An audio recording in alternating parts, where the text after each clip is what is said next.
নমস্কার বন্ধুরা, welcome to Shampa's kitchen. চলে এসেছে বর্ষাকাল, শুরু হয়ে গেছে মনসুন ওয়েদার।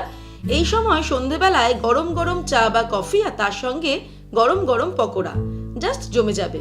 তাই আজকে নিয়ে এসেছি দারুণ টেস্টি ভেজ পকোড়া, যেটা আমি তৈরি করব সয়াবিন দিয়ে। আপনারা দেখুন রেসিপিটা, আশা করি ছোট বড় সবার খুব ভালো লাগবে।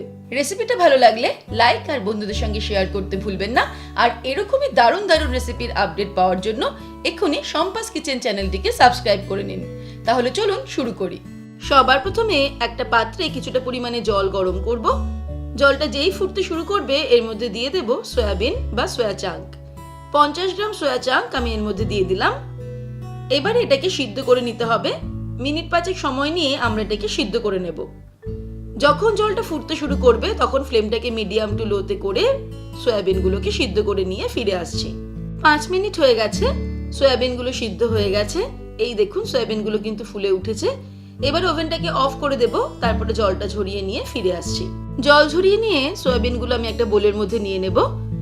এর মধ্যে দিয়ে দেব নর্মাল ওয়াটার কিছুটা পরিমাণে। তারপরে এগুলো ঠান্ডা হয়ে গেলে আমি সয়াবিনগুলো থেকে জলটা চিপে চিপে একটা পাত্রে নিয়ে নেব।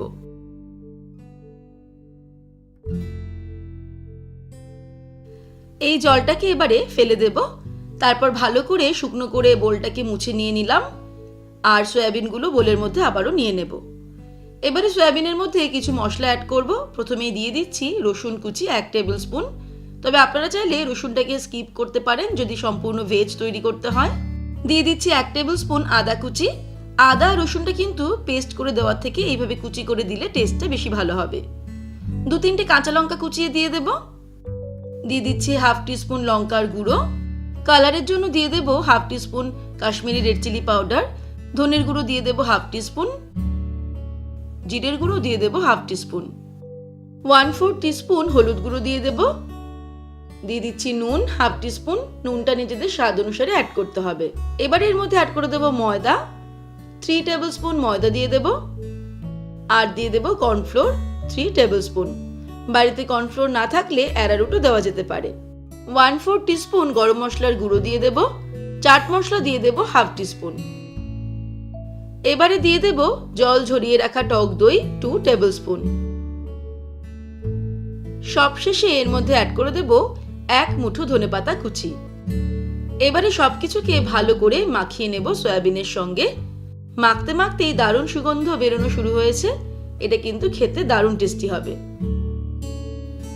ভালো করে মেখে নেওয়ার পর এর মধ্যে আমি অ্যাড করব সামান্য পরিমাণে ফুড কালার। যদিও এটা একদম বাজারের মতো দেখতে করার জন্য, তবে আপনারা চাইলে ফুড কালারটা অ্যাভয়েড করতে পারেন।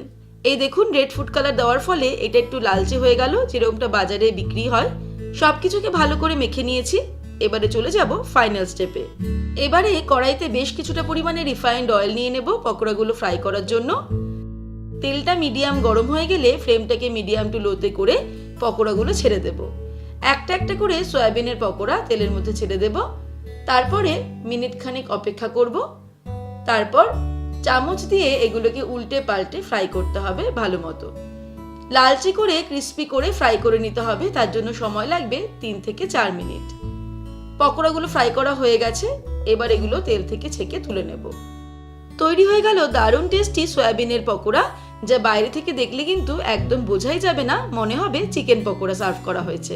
বৃষ্টির দিনে সন্ধেবেলায় চা কফির সাথে এই গরম গরম পকোড়া অথবা টমেটো কেচাপের সঙ্গে এই সয়াবিন পকোড়া আপনারা সার্ভ করতে পারেন।